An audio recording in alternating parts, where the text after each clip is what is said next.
किसके बारे में कर रहे हैं? खुली हुई जुबान होती है, जो मर्जी कह देते हैं। हजरत सईद इब्ने ज़ैद पर इल्जाम लगा दिया।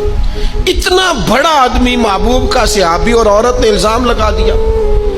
और जब अल्लाह वाले बद्दुआ देते नहीं, लेकिन जब कोई तकलीफ इतनी दे, कलेजा फट जाए, फिर बंदा क्या करे?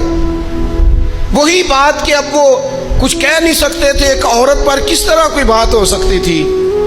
दोनों हाथ अल्लाह की बारगाह में उठाया, ये सही हदीस में मौजूद है।